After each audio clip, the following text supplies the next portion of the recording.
Olá pessoal, hoje nós iniciaremos nossa segunda aula sobre esqueleto apendicular. Primeiramente nós vamos falar do cíngulo do membro superior.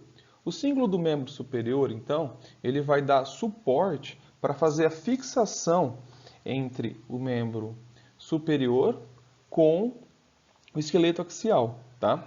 E esse cíngulo do membro superior, ele é composto pela clavícula, tá? E pela escápula. Essa clavícula, para vocês terem uma dimensão dela, ela tem um formato de letra S e ela vai ter essa parte mais arredondada aqui, que ela é medial, e essa parte mais arredondada vai chamar de extremidade external, aqui, ó, porque ela é voltada para o externo, tá bom? E ela também vai ter essa extremidade que é lateral, e ela vai ser chamada de extremidade acromial, porque ela vai se articular com o acrômio, tá bom? Agora falando do outro cíngulo do membro superior, nós temos a escápula. A escápula aqui a gente está vendo uma vista posterior dela e aqui a gente tem uma vista anterior da escápula. Então nessa vista anterior a gente tem essa face costal aqui, que é voltada para as costelas, tá? E tem essa face, que é a vista posterior, como eu já mencionei. Ela tem essa estrutura aqui, ó, que segue ela da porção medial até a porção lateral, que é chamado de acrômio, é onde vai se articular com a extremidade acromial da clavícula, tá bom? Então aqui a gente consegue ver o acrômio em duas visualizações diferentes, dois ângulos diferentes, né? Ela vai ter então a margem medial, essa margem medial aqui que é voltada para a parte medial do corpo, e a margem lateral, junto com todas essas estruturas aqui, ó, que eu vou mencionar em seguida. Ela vai ter esse ângulo chamado de ângulo superior, tá? Ela vai ter na parte inferior o ângulo inferior, tá? Ela tem essa estrutura aqui, ó, que é chamada de incisura da escápula. A gente consegue ver nos dois lados também, tá? E processo coracoide. Esse processo coracoide aqui, ó, a gente consegue ver ele numa vista anterior mais facilmente. Ele é muito importante porque aqui vai ter inserção de alguns músculos, tá? Que eu vou mencionar depois na aula de músculo. Então, o processo coracoide é muito importante também, tá bom? Vai ter a cavidade glenoide, que a gente consegue ver aqui, ó, nessa vista, e aqui um pouquinho nessa outra vista, ó. Essa cavidade glenoide, quem vai articular com ela vai ser a cabeça do húmero, tá? E ela tem a espinha da escápula que a gente consegue ver numa vista posterior, então a espinha da escápula, a sequência dela vai finalizar no acrômio, tá bom? E ela vai ter algumas fossas, né? Então, nessa vista anterior aqui, a gente vai ter a fossa subescapular, que também vai ser um ponto de inserção de músculo, tá? O músculo subescapular. Ela vai ter a fossa supraespinhal e infraespinal. Então, a supraespinal ou espinhal, né? Alguns autores ainda falam espinhal, então é essa fossa superior. E a infraespinal é essa fossa inferior aqui, que também são pontos de fixação de músculos, que serão abordados no futuro na aula de músculo, ok? Agora, nós iremos falar um pouquinho do membro superior, né? Dos ossos que compõem o membro superior. Então, agora nós vamos dar continuidade, né, aos ossos do membro superior. Numa posição proximal para distal, o primeiro que surge é o húmero, tá? O húmero é um osso localizado no nosso braço. Esse húmero ele vai apresentar a cabeça, que é a estrutura maior aqui, bem lisa, né, que vai se comunicar com a cavidade glenoide, tá? Abaixo da cabeça nós temos o colo anatômico dele. Lembrando que essa aqui é uma vista posterior do húmero e essa aqui é uma vista anterior do húmero, tá joia? É o mesmo osso que está em posições diferentes. Logo em seguida ao colo anatômico, a gente consegue observar aqui, ó, o tubérculo maior, tá? Aqui o tubérculo maior e o tubérculo menor do húmero. Entre os dois tubérculos, o maior e o menor, nós temos um sulco, chamado de sulco intertubercular. Aí na sequência, nós vamos ter essa estrutura mais afunilada aqui também, ó, saindo aqui dos tubérculos, que é chamado de colo cirúrgico. Porque geralmente, quando a pessoa tem alguma lesão, alguma fratura, acontece nessa região aqui. Então, essa é chamada de colo cirúrgico, tá joia? Na sequência, a gente tem essa estrutura maior aqui, que é chamada de corpo, tá? Então, o corpo do úmero. E aí, na região mais distal do úmero, nós temos algumas estruturas muito importantes também. Por exemplo, a fossa do olecranon, tá bom?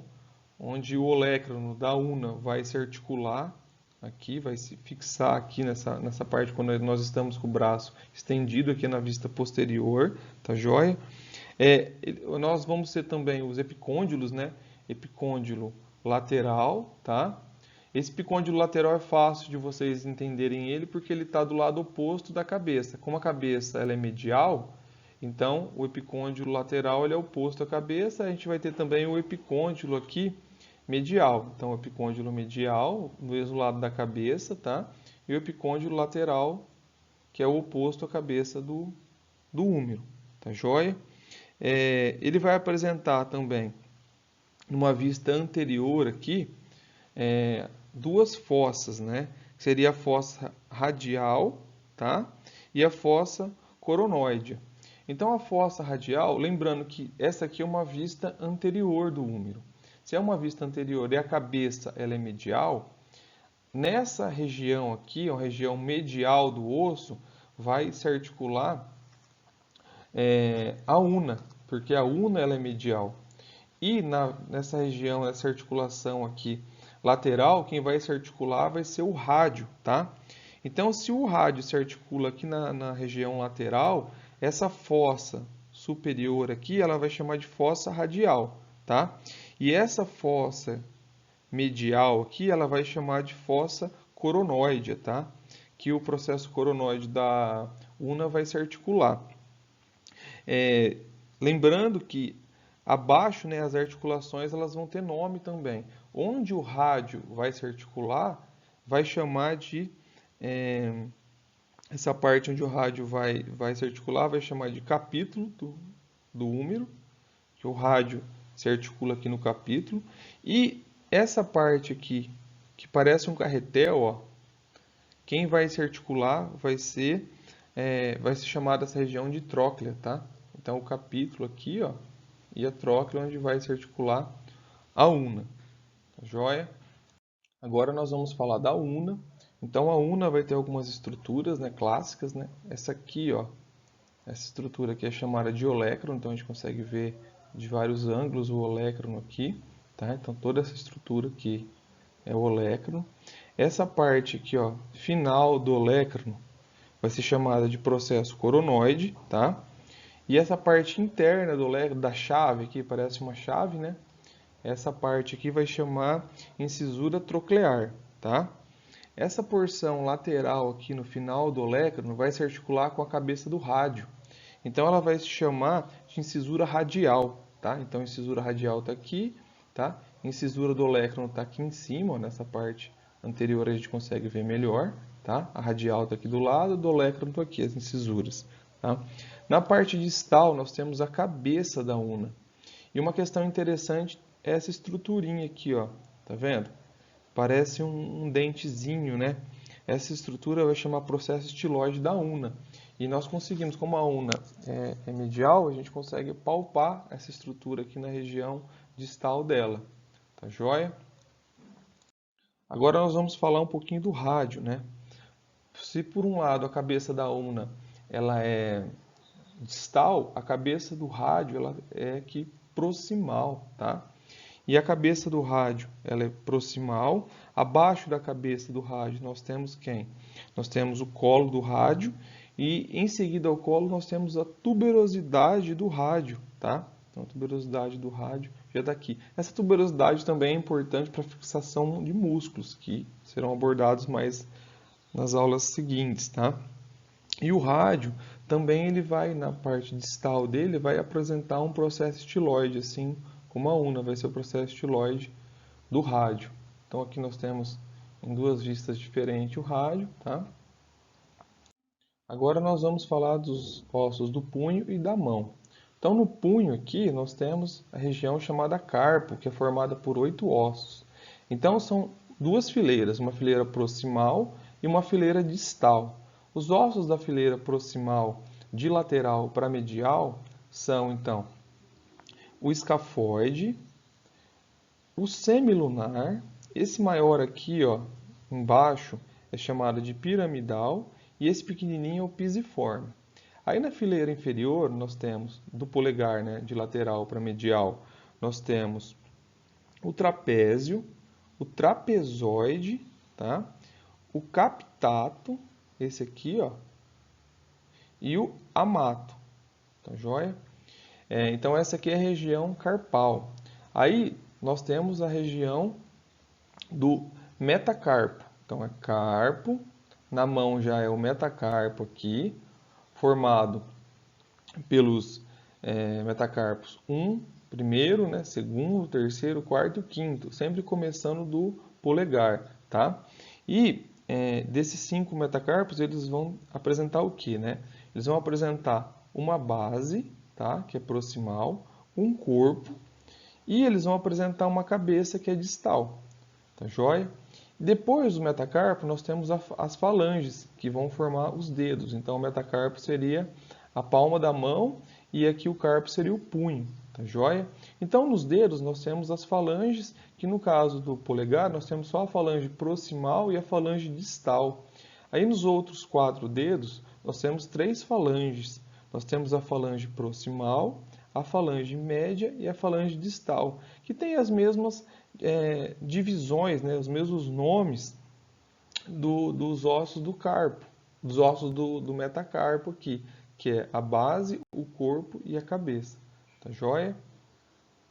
Então aqui, essa imagem é para a gente resumir o que foi trabalhado até agora, né? Nós temos aqui o símbolo do membro superior, que é formado pela clavícula, no formato de S, que eu falei para vocês, e a escápula. Então, o símbolo do membro superior é responsável por unir, né, o membro superior, tá? O braço, o antebraço, o punho, a mão, tá? Com os dedos aqui, com o esqueleto axial, que aqui vai ter o tórax aqui, tá joia? Então aqui vai ter a escápula, clavícula, o húmero, tá? O rádio lateral, a una medial, os ossos do carpo, os ossos da palma da mão e os dedos.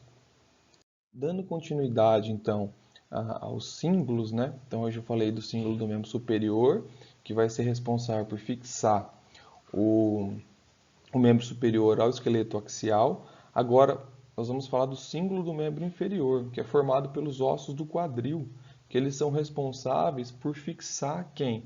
Os membros inferiores ao esqueleto axial. Qual que é a grande diferença, né, entre o esqueleto axial do esqueleto apendicular? Então, o esqueleto axial ele não é tão móvel, assim, ele não tem responsabilidade com movimentos, tá, deslocamento e tudo mais. E o esqueleto apendicular ele é responsável pelos movimentos. Então, se nós andamos, se nós conseguimos manipular objetos, é por conta desse esqueleto apendicular. Então, vamos dar continuidade no símbolo do membro inferior, falando do osso do quadril. Então, aqui nós temos o símbolo do membro inferior, que vai fazer o quê? A articulação entre os ossos do quadril com o esqueleto axial, que aqui nós temos o sacro, e não está aqui, mas o fêmur ele vai se articular com o osso do quadril também. E essa articulação fêmur, osso do quadril e osso do quadril sacro vai fazer com que o esqueleto axial e o esqueleto apendicular consigam se unir para trabalhar juntos, ok? E esse aqui é o osso do quadril isolado. Então, o osso do quadril ele é chamado de osso do quadril, é um osso único, só que durante o nosso desenvolvimento, né, nossa maturidade, são 3 ossos, na verdade, que se fundem. Tá? E esses 3 ossos são chamados de ilho, que é esse aqui, superior, o isquio, que é póstero inferior, e o pubis, que é antero-inferior. Então, esses três ossos, eles se fundem, tá, com o passar do tempo e viram o osso chamado de osso do quadril. Só que como eles eram separados, algumas nomenclaturas, alguns acidentes, eles se remetem de forma ao nome específico antes da fusão de virar um osso único, tá joia? Então, a gente vai conseguir observar essa estrutura aqui, ó, que é chamada de forame obturado, que no vivente vai ter uma estrutura que vai tampar esse forame, então por isso que ele chama obturado. Vai ter, numa outra visualização, o acetábulo, que é essa estrutura aqui, esse acidente, que vai receber a cabeça do fêmur, para o fêmur se fixar, né, ao osso do quadril e também para ele conseguir se articular. Então essa estrutura é chamada de acetábulo. Como já está os nomes aqui, né, a parte superior aqui é o ilho, o isquio e o pubis, tá? Nós vamos observar aqui no ilho uma estrutura bem importante chamada de crista ilíaca. Essa crista ilíaca é bom a gente saber ela, porque nos processos de avaliação física ela é palpada para fazer medidas antropométricas, tá joia?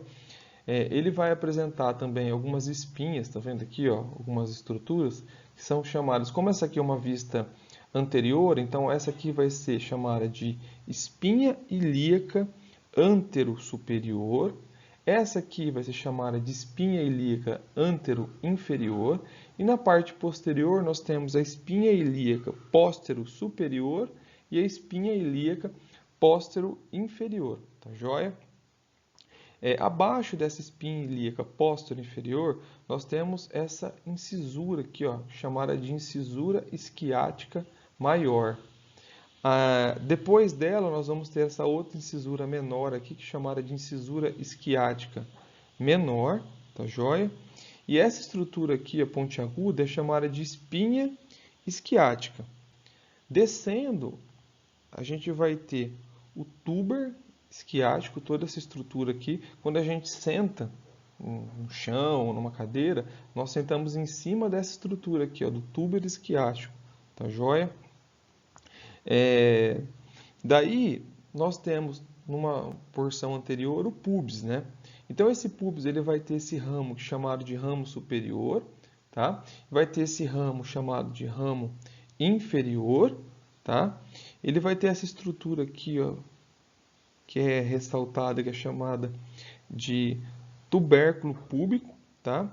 E essa linha aqui, ó, bem superior aqui, dando sequência no tubérculo púbico, vai ser chamada de linha pectínea do pubis, tá joia? Então essas são as principais estruturas que vocês precisam saber para esse osso do quadril. Agora nós vamos falar sobre quem? Os ossos do membro inferior, começando sempre de proximal para distal. E esse primeiro osso do quadril vai ser o fêmur, tá? E os principais acidentes do fêmur, então, numa vista também proximal para distal, a gente vai conseguir ver aqui o fêmur numa vista anterior e aqui o fêmur ele está numa vista posterior. Então, nós temos uma estrutura bem grande aqui chamada de cabeça do fêmur, tá? Na pontinha da cabeça do fêmur não dá para ver muito bem, mas tem uma escavaçãozinha, onde tem um ligamento da cabeça do fêmur e ela chama de fóvea da cabeça do fêmur, aqui bem em ciminha, tá? Abaixo da cabeça nós temos o colo do fêmur, tá? E aí, na sequência, a gente teria o corpo dele, tá? Toda essa estrutura maior aqui, ó, cilíndrica, chama corpo, tá? Ele vai apresentar o trocânter maior, lembrando que sempre essas estruturas anatômicas são geralmente pontos de fixação de tendão ou de músculo, tá? Então aqui a gente tem o trocânter maior e temos o trocânter menor, tá? Na vista anterior a gente consegue ver eles bem. Daí a gente vai ter uma linha que vai ligar os dois trocânteres, que vai chamar nessa vista anterior aqui de linha intertrocantérica, tá joia? E aí a gente vai ter também na vista posterior uma crista chamada de crista intertrocantérica. Então na parte anterior a gente tem a linha intertrocantérica e na vista posterior aqui a gente vai ter a crista intertrocantérica. Nessa vista posterior, a gente vai ter essa região aqui mais abaixo, ó, que é chamada de tuberosidade glútea, tá joia? Essa região aqui é chamada de tuberosidade glútea. E abaixo dessa tuberosidade glútea, dando sequência a essa linha aqui, ó, essa linha ela vai chamar linha áspera, tá? Que ela vai estar descendo aqui na parte posterior. Dando sequência na porção posterior aqui do fêmur, né? Então, nós vamos ter o quê? O epicôndilo medial, que é do lado da cabeça, ó, essa pontinha aqui bem pequenininha, e o epicôndilo lateral. Lembrando que o fêmur ele tem dois côndilos grandes, ó. Aqui na vista posterior a gente consegue ver muito bem esses dois côndilos, ó, essa divisão bem grande, tá bom? Então nós temos o côndilo medial e o côndilo lateral, tá? E bem na extremidade distal aqui, ó, de cada côndilo, a gente vai ter os epicôndilos, que tem o mesmo nome, que um vai ser medial, outro lateral. Nessa vista posterior aqui, a gente vai ter a fossa intercondilar, tá? E nessa vista anterior aqui, nós vamos ter a face patelar.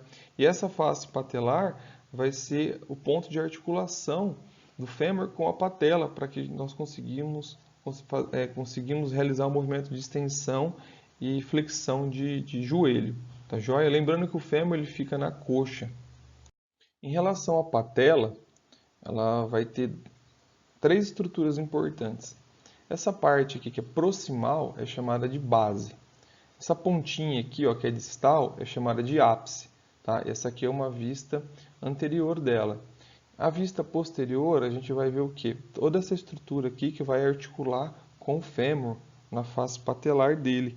E ela é chamada de face articular, tá? Então, essas três estruturas são muito importantes para saber em relação à patela. Agora, em relação à tíbia e à fíbula. Os principais acidentes da tíbia, né? A tíbia, então, como o fêmur ele fica na coxa, a tíbia e a fíbula elas vão ficar na perna, tá? Então é coxa, depois a perna. É igual no membro superior, que é braço, antebraço, aí punho e mão. Aqui no membro inferior a gente vai ter o fêmur, que é coxa, a tíbia e fíbula que vai ficar na perna, depois nós temos os ossos do tarso e os ossos do pé, tá? Voltando aqui na tíbia, então, como principais acidentes, ela vai apresentar os côndilos, né? Que esse aqui vai ser o côndilo medial, assim como o fêmur, e esse aqui vai ser o côndilo lateral. Como eu sei isso? Porque a fíbula, ela fica lateral, tá? Então, esse côndilo aqui ele vai ser lateral e esse vai ser o côndilo medial. Aqui é uma vista posterior, então esse aqui do lado da fíbula vai ser o côndilo lateral e esse aqui o côndilo medial. Ela vai apresentar uma tuberosidade, né, tuberosidade da tíbia, onde vai também ser ponto de inserção aqui de tendão, tá joia? E ela vai apresentar um corpo, né, um osso longo, ele tem corpo, e o maléolo medial, essa estrutura na parte distal dela que nós conseguimos sentir. Também é um ponto importante para a questão de avaliação antropométrica. No caso da fíbula, então o osso longo também, que está posicionado lateralmente, né, na perna, e a fíbula ela vai ter superiormente aqui uma cabeça, tá? O corpo, e ela vai ter esse maléolo aqui, que é o maléolo lateral. Então, na parte lateral a gente tem esse maléolo que é da fíbula, e na parte medial nós temos o maléolo, que é o maléolo da tíbia, tá joia? Agora, em relação ao tornozelo e o pé, então essa região do tornozelo aqui, ela vai ser chamada de tarso. No punho é carpo, no pé, né, no membro inferior, é tarso. O tarso ele é composto por 7 ossos. Então esse osso aqui superior, que vai se articular com a tíbia, para a gente conseguir fazer os movimentos do pé, é chamado de talos. Ó. Ele tem essa face articular aqui. Na parte inferior, né, onde a gente pisa no chão, que aqui é uma vista inferior do pé, esse aqui é chamado de calcâneo, tá joia? Então, vendo uma vista superior, então nós temos o talos, nós temos o calcâneo aqui na vista inferior, tá? E aí, os outros são esse aqui, ó, mais anterior, em direção aos dedos, que é chamado de navicular. Esse outro aqui, ó, é o cuboide. E esses três têm o mesmo nome, só que vai mudar a relação à posição. Esse aqui vai ser o cuneiforme lateral, que é para o lado do dedo mínimo, né? Então ele está mais para a lateral. Esse aqui vai ser o cuneiforme intermédio e esse aqui o cuneiforme medial, né? Então esses três são chamados de cuneiforme, formando os 7 ossos. 1, 2, 3, 4, 5, 6, 7 ossos do tarso, tá? Agora, os metatarsos, que são esses 5 aqui, eles são os dedos do pé e eles têm as mesmas disposições, né? Sempre começando do hálux, né? Que seria o dedão do pé, é o primeiro, segundo, terceiro, quarto e o quinto metatarso, tá? Então, tarsos, metatarsos. Eles vão apresentar também a base, o corpo e a cabeça. E assim, no caso dos dedos, eles são chamados de falanges, assim como a mão mesmo nome. E aí vai ter a falange proximal e falange distal no caso do hálux, né? Que é igual ao polegar, mas aqui no dedo do pé tem chamado outro nome, mas tem também só 2 falanges, e os demais dedos vão apresentar 3 falanges, proximal, falange média e falange distal, que apresentam uma base, um corpo e também apresentam uma cabeça. Tá joia? E aqui é uma vista lateral do pé, que a gente consegue ver o talo superiormente, o calcâneo, o navicular aqui, o cuboide, que dá para ver 2 cuneiformes, tá joia? E muito obrigado, pessoal. Acabou mais uma aula prática, né? Agora sobre ossos do esqueleto axial, tá?